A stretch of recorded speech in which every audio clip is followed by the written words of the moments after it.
Hi guys, welcome to Rodeo Judging 101. My name is Ray Brown. I'm a level 2 PRCA rodeo judge. I started at the junior high, high school, college, and now I've judged quite a few big PRCA rodeos.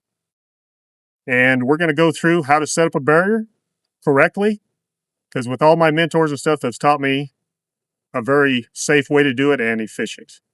We're going to start right here with the team roping box. What else? The very first thing I do when I get to a rodeo is look at my situation over, make sure my chute is mechanically sound, gates open really good, everything's good, there's no loose welds.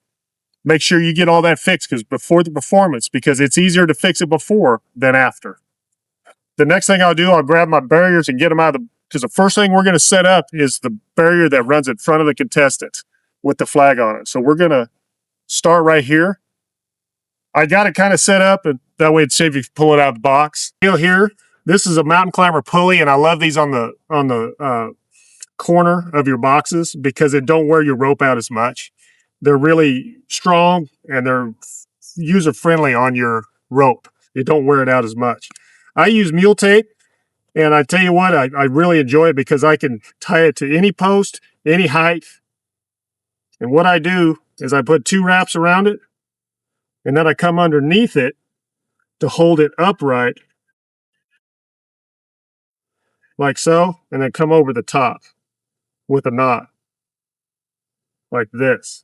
And then it holds your pulley good and flat. You don't get a crooked pulley, because you get a crooked pulley, you have a hard time getting this rope, and it'll wear your rope smooth out. So you want a flat pulley at 34 inches here, because you want this the same as over on the box. This barrier, you want it really horizontal level. So to finish this off here, just tie you a square knot, and then you can tape it off however you want. And that's as strong as you want. You almost pull your truck out with that. Then that stuff is really strong. Okay. This is going to tie your bungee to the post. And what I like to do is damn sure put enough around there so it will stay in the same place every time. And I don't like just hooking it to a welded deal, because there is so much pressure here that weld's going to break in about the middle of a perf, and that's going to get you in a bind. So this is why I use rope in this area right here. So it's pretty simple, but I sure like rope a lot better. It keeps it in one place and it's tied off. Nothing's going to break. And in your bungee, I like long bungees because we need at least 2.5 foot of recoil. If you have a real short bungee that's really strong, you only got about 1 foot recoil, and that's not going to be enough to get you across the box with a snappy, out of the way, get your contested trouble by having a lazy barrier. So we need a long stretch, and what I mean by that is like this right here. The longer the stretch, the more recoil.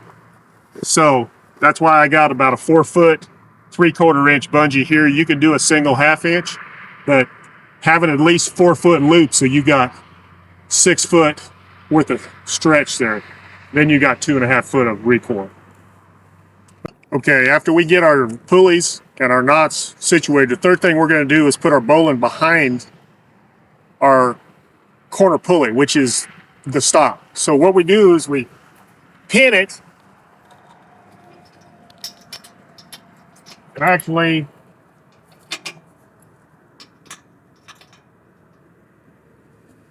this keeps it locked up. I use a pair of vice grips when you're by yourself.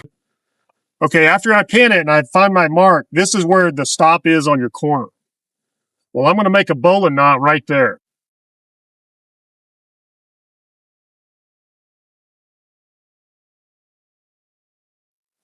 It's just like tying your horse up, except you're putting a little loop in it, because I'm going to show you this later on.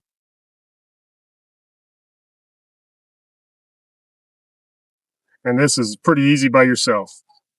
You can check your tension or your knot. Okay, the next thing I'm going to do is I'm going to pin it again and see where I'm at on this corner pulley. So by right, I'm just a little loose. So I'm going to tighten this up just a tick.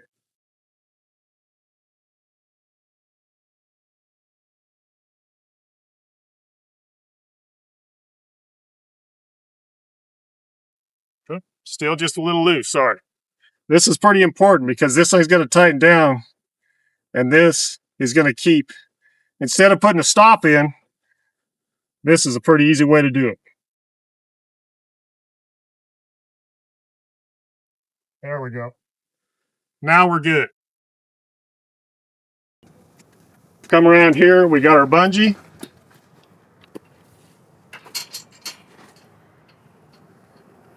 We thread it. We can tighten this. It's going to give about an inch or so. But I'm going to get my tension right here by myself. What I want to do is max out my bungee. That's as much as it'll take. And I back it off about 2 inches. About there. And then I tie my knot just like you would a halter. Just like that. My tension's good, but see where it come off when I put the tension on it? I'm going to shorten this that far. About 2 inches off. So I'm going to shorten it about 2 inches.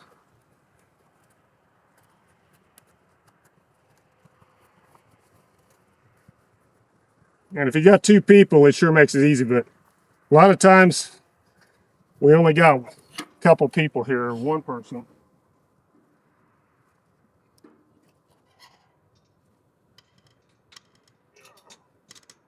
There it is. I think I got it. There. Get your maxed out tension, back it off about 2 inches, and then just slide your horse halter knot in there. And we are about where I want it. I want it just a little bit. If I have it any tighter than that, I can't get it pinned. Set our knot, we got this tail. If you got a ton of tail, the best thing you can do is just rethread it, and then I just tape it off right here. You don't have hardly any weight, because the more weight you have here, hammer throwing through here, it's going to affect how the barrier flies. So you want to keep that pretty minimal. Like you said. There, get right. There we go. And just tape it just a little bit. You don't need to over tape it. A lot of guys use a whole roll of tape, and you don't have to. That's about as much as I use right there. So we're done on this side of the pulley. I got it where I want it. My stop is where I want it. It's going to give you about that much out there. It's going to be pretty fast. Now we're going to talk about the stop on the other side of the pulley. Okay, so we're done on the other side of the pulley. Now we're going to talk about the stop on this side of the pulley. What you do is you let your barrier relax. You don't have any tension on it, and you want about 6 inches off your pulley towards the chute. This is your stop that keeps your barrier from slinging out into the deal. This is kind of a unique situation. Most places don't have a little window here. These are really nice boxes, but this is a unique situation because we got the barrier on the outside of this box. Most of the time you're on the inside. So your stop will be about 6 inches off the pulley towards the chute. And you want your flag as close to the stop as you can get it. Okay, we found our 6 inches. You see how my barrier's relaxed? And I got this little stop. A good friend of mine, Jimmy Nichols, makes barriers, and they are fantastic. He is a guru of barriers. But he had us put a piece of baler belt, and that keeps your rope from wearing out as much when it's operating. So you put the little deal on the inside of your stop. And I use just a lawnmower yard belt or any kind of fan belt, something pretty strong, because you're going to have quite a bit of pressure on it. You just run your stop in, and we'll talk about tying it in. I'm a big string guy. A lot of guys will use just tape, but boy, come Monday morning when you're taking this apart, that tape gets pretty squished in there. And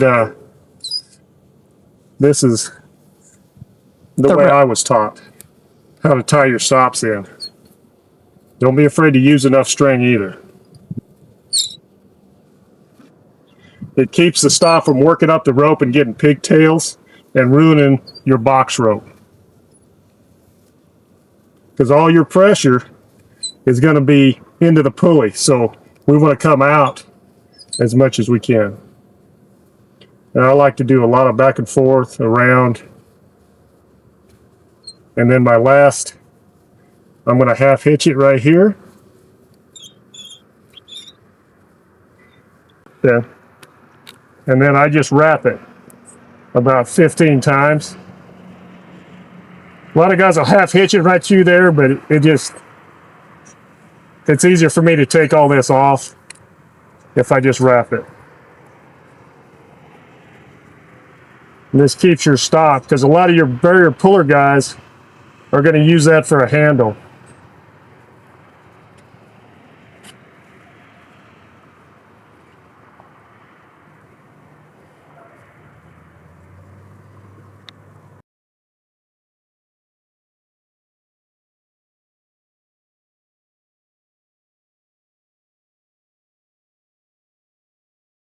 And then I just tape the end of it just to keep it from unraveling. I don't go plumb into my stop.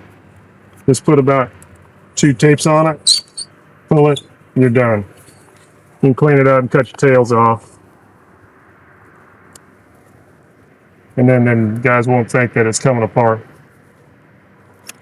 So, but that's how I like to tie my stops in, is right there.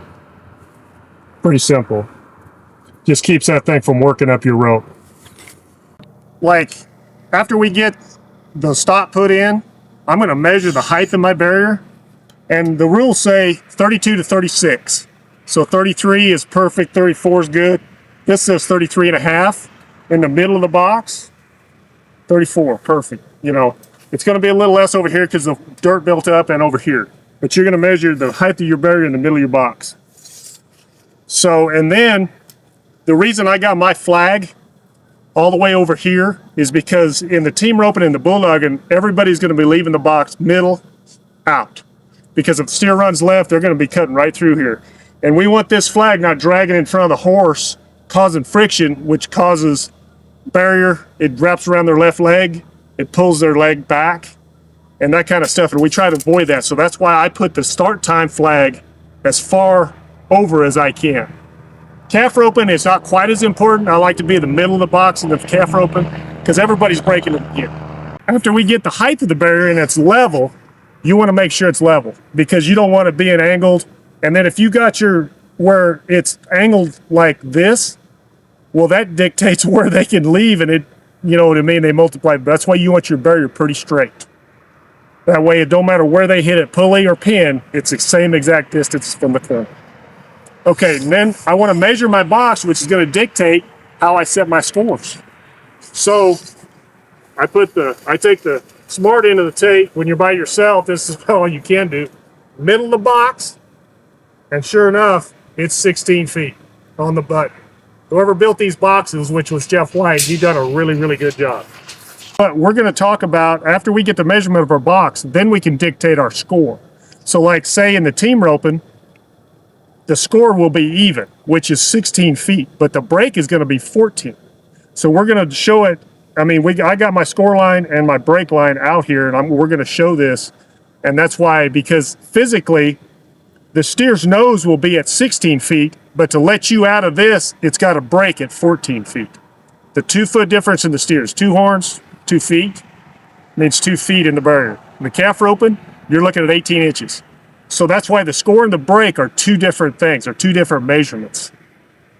And a lot of guys think, well, it's 3.5 under. Well, no, it's not. You know, it's 2 under, but it's 3.5 to the break, because that's how physically it lets you out of the box. But his nose will be at 16. What we got here, we got a visual aid to kind of explain what we went through with the score and the break. What we got here is our tape measure, and what you do is you hold your tape right underneath the pin, which is on the second pipe, straight down, and measure out here. And we have the score line at 16 feet. That is the same distance as the box. And our break will be at 14. which makes the score even. That's when they say even, one under, one over. If it was one over, 17 with a break of 15. It's all relevant.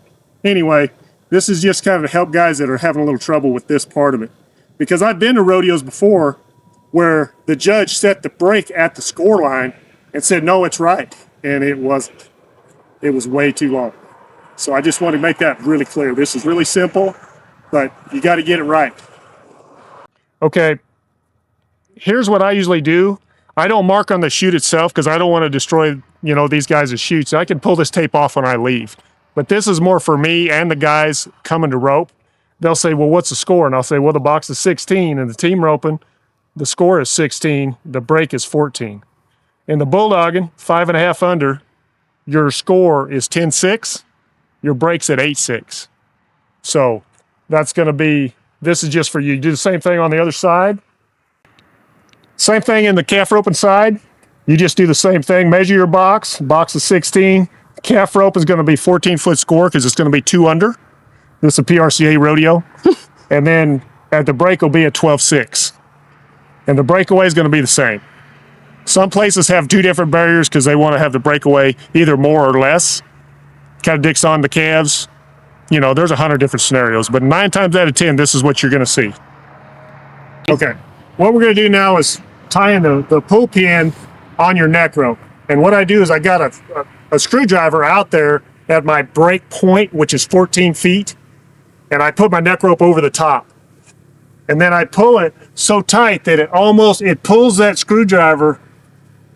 I can see it pull the screwdriver. So I want to be just a little behind the break measurement. I do not want to be over it. Pull it really tight and do the same knot that you did over here in the pulling. It's just like tying a horse's halter, which 9 times out of 10, most people tie it wrong. But that's the knot I want on my pull pin, like this here. And then I'm going to go back here and recheck my break point. So after I got my pin in there, I got my screwdrivers at 14. It's tight. I'm right at 14. So I'm going to pull the box barrier, and then I'm going to pull on this rope, tighten that up around the pigtail, put it back over my screwdriver, and back to the box, and pin it. And it should pull the screwdriver towards me just a little bit. And it's better if you got 2 people, but when you're by yourself, you got to do what you got to do. After we get our measurement correct,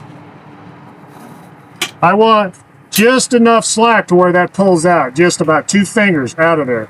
And then I'll tie another bowline knot right here.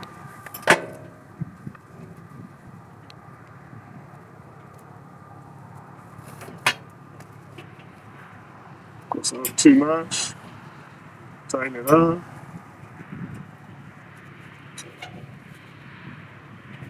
But 2 fingers or 3 is about right. Because it ought to break off the neck and pull the pin simultaneously. If you got so much slack here, it's going to break off his neck, or it's going to pull the pin and it's going to look like it didn't work because it's going to pull and then break off. But they should come off simultaneously if it works correctly. Okay, how I tie a bowline knot is I make my loop. I find my measurement where I want it. So I'm about 2 fingers out. So then I figure it's about right there. And then I'll rotate, my circle will be under. It won't be over like this. My circle will be under, just like that. The squirrel's going to come out of his hole, behind the tree, and back in his hole, or the rabbit, however you want it. What kind of analogy you want to use, it's however you want to do it. So, there it is. There's your bowline. You want to make a figure 8 with it. And then, yeah, exactly. And you're exactly 3 inches off tight, and that's where I want to be. So, my tails, I thread them through the spring, and then just do a mountain climber's knot type deal. And then that way you can get them undone and nobody's catching them coming through there. They're pretty safe. I'm going to show you guys how to mark your barriers, and then you don't have to pull your tape out every time when you want to measure what your break is. What I do is you got your barrier just like that, and I run my pin in backwards and then run around it, and this is the team roping barrier, mind you. Come back here, and I'm going to put a mark right where that is. But I'm actually going to mark this just a little longer than what it is. So I don't want to mark it just there, because if you measure and this rope stretches and you got your barrier rope on the other side of the mark, they're going to make you redo it all, because they're going to say that's the reason I broke the barrier. So when you mark this, stretch on it, I mean pull on it, and then mark it just about a ½ inch longer than what it is. So then, and you can check it, and you know you're going to be a little short. See what I mean? Like it's going to be just a hair short right there. And then you go, okay, it's the same as it was when we started. So we want to be that way in the last perf, just like we started the first perf. We're going to talk about the string that we use in like the string tied neck ropes. We want to use 16 ply or 2 pound string. 3 pound string is going to be too much on your neck ropes. Now you can use 3 pound on your barrier ropes because it's not going to dictate the animal. But when that string pulls too hard, it's going to knock cattle off stride, and we don't want that. So 16 ply or 2 pounds. And then I'm going to show you, Bruce Keller showed me how to tie this, and I thought I knew how, but apparently I don't. But I like the way he done it. You run it through, you run it twice, because you run it 3 times, your string is rotten or something wrong. 2 pound will hold it twice. So what we do is you do a Boy Scout's knot. See, it's like instead of just then you tighten it up, and then when you go to run your second one, it doesn't loosen up. And then just tie it 3 times. That's a correct way to tie your pigtail. And your pigtail can't be more than 10 inches long. I like mine about 8.5. And I use a 1/4 inch back braided with a light chain length. Because the last thing I want to do is wrap it around somebody's left leg, because it will hinder them now, and I mean it's bad. And the heck of it is, as fast as this team roping is anymore, them guys are coming with their rope when the rope wraps around their left leg, and it's a foul, but he's accepted the animal by throwing his rope. And I know it is what it is, but you've got to declare until they change the rule.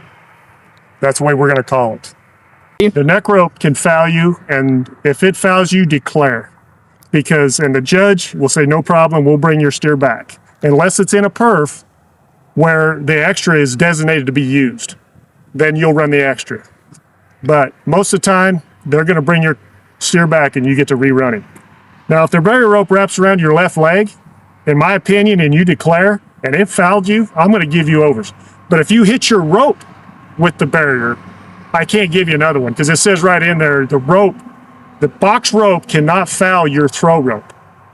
So that's where the misconception is. A lot of judges will say, no, that box rope can't foul you at all. Well, yes, it can. If it wraps around your left foot and pulls you off center and you declare, I will give you another. So judge's discretion right there. Okay, when we're all said and done here, this barrier, I got it just how I want it now. I mean, we got our flag over, our stops in, good. My knot behind my pulley is almost perfect. And this barrier has got to get across there, because a lazy barrier will get people hurt. And we got to have this thing singing across here, especially on this side. Now on the calf roping side, most of your traffic is going to be in this part of the box. But in the team roping and the bulldogging, they're going to be in this part of the box, even out. So that's why this barrier's got to be dirty fast. And I mean, it's got to sing across there.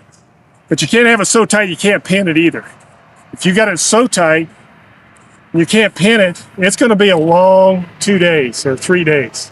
So the next thing I want to talk about after you get your barrier up is this neck rope string. It's the same string as we're using on our barrier, 2 pound, but I got 1 strand.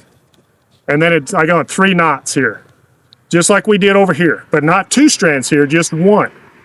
And it's got to be 3 knots, because if it's a slip knot, it will pull through and not break, and it won't pull the pin. So all you judges out there, talk to your guys putting these neck ropes on, and these are multiples, and most guys are going to them now because it speeds your rodeo up 20 seconds to 30 seconds per contestant, and it don't work your guy to death right beside the box. The single neck ropes are nice and they're consistent and everything, but the multiples are so much quicker. And it's all about production these days, because most of these rodeos are on TV and they want to be done in 2.5 hours, maybe less. But anyway, when you put these neck ropes on or you talk to your guys, make sure the tape is on the top of the steer. If he puts it on like this, it is wrong. You see what I mean? So the tape goes on and then your slide comes up and then you rotate the string to the top of the neck. So this is on the side of the steer, just like this. So you got a down and away situation happening instead of an up and in. The last thing we want to do in the heading is have an up and in, because that head loop is going to get caught and then we got reruns and we got upset contestants and we don't want that. So we want our neck rope down and away. And that's why I use a 5/8 multiple on my neck ropes, because they're heavier and they get down. Because you get into a windy situation and you got light neck ropes, they're going to be floating around.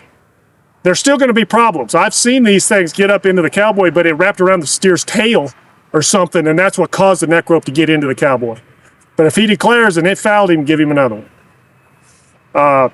But anyway, I like having a tape on them because the guys in the back, they don't have to think very much, and they can just put their neck ropes on, slide them down, hook it over the left horn. That way my guy at the front can just pull it off the horn, hook it up, and we're gone. We can run 3 breakaway ropers a minute if things go good, if it's right in the back, but we can run 2 teams, a minute if we got a right in the back situation, because 30 seconds of run, we can go. So we can run a lot of steers in a hurry. I'm going to talk about my 2 neck ropes here. My orange is my steers and the pinks are my calves, and there is a difference. So I mean, you don't want to have the guys in the team rope and have the calf rope and neck ropes. So you want to make sure that you got the right color. Just pay attention to what you're doing. The calf roping, same way, single string with 3 knots. Put the calf with the tape on top and then rotate it up to where the string is right on top of the calf's neck when he's in there. Put it up there pretty tight so it don't move around. We don't want to get too down low, because if it's too low and the guy drops it, leaving there, the calf will step over it, step on it, pull it off the neck before it pulls the pin. Or it pulls the pin before it pulls it off the neck. So it's a fouled up deal.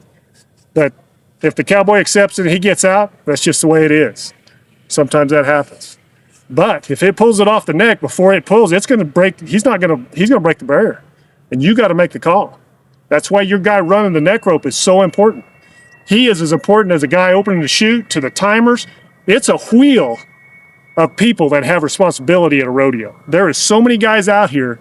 It's not just the judges. We're the guys just making the call. But these guys opening the gate, running the flanks, it is a cog of wheels, and everybody is super, super important. And if somebody doesn't do their job, it shows up, and then we got reruns, we got multiple problems, and we got pissed off contestants, and the last thing we want is that. Because if you do your job correctly, and nobody knows who judged the rodeo, you've done your job perfectly. But when they know you by name, there was either a reason they know your name, because we're not here to gain any publicity. The last thing we want. But if a call needs to be made, don't be afraid to make it, because there's nothing worse than a judge that won't make a call. Because I would rather make a hard call on one guy than have 40 guys behind here upset. I'd rather piss off one guy and have these guys go, no, that was the right call. He's mad because it happened to him. That's the only reason he's pissed off. These other 40 are happy you made that call. So we're just here to make sure everybody plays by the same rules. But it all starts right here. And if we don't do this correctly and take our time and get this right, it gets ugly. Because a barrier that don't work will make you not sleep at night. The best way to cut your string, Jim Whiting taught me this a long time ago. Just take the preferred chute 2 rails, just do that. Instead of trying to have somebody hold their hands, and then you got some strings that are 12 inches long and some are 4. This is so consistent, you don't waste no string, and I know we're not out here to save money on string, but it is. This is the best way to do it. And you can make 50 or whatever you want to do, but that's the best way to, and then you just take your knife, cut it one time and hang it up. Put your string, put enough string to get through your slacks. You might have to cut string every day because you don't want to get into a string getting wet like during the night and then come back the next morning and dry it out. That stuff will be weak. So but wet string is twice as strong as dry string, but once it dries out, then it's gone. But wet string is twice as strong as dry string. So if it's raining during a perf, don't worry about it. But if it dries out, throw that string away. Guys, we're just gonna, this is how I tear my stuff down after the rodeo. Like a lot of times I will just take them down and then Monday morning when I get home, because I don't want to do all this work after the rodeo, because then you won't get home till 3 or 4 in the morning. So what you do is I take all these things apart and make sure you pull all them knots out. And then I got these little extension cord reels, and it keeps my barriers really, really straight, and they're easy to undo. So I can set a barrier up in a matter of 40 minutes.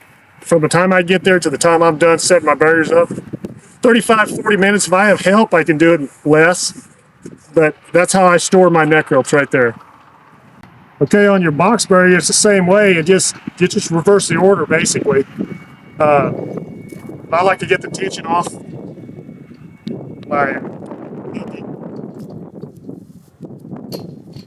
usually I pick up all my trash, put it in the trash bin. And you just undo your knots. That's why you do this. If you have a stop, like we got here, boy, you're dealing another 45 minutes of trying to get that stop out. But look how fast this come apart. And if you break a pulley, you could change a pulley right now. But if you got that stop tied in there, it's gonna be a minute. So then, take your barrier out. I'll tear my pulley down later. But taking your stop out, it's pretty simple. You just undo it, take it out, throw it in your box, and then everything's nice and clean and straight. But if you just throw it in your box all knotted up and everything, when you go to use it next time, it's gonna be a mess. I mean, it's not very much fun. Other than that, just tear it down, throw it in your box, and get paid and head for the house. Guys, for tuning in. This is basically Rodeo Judging 101.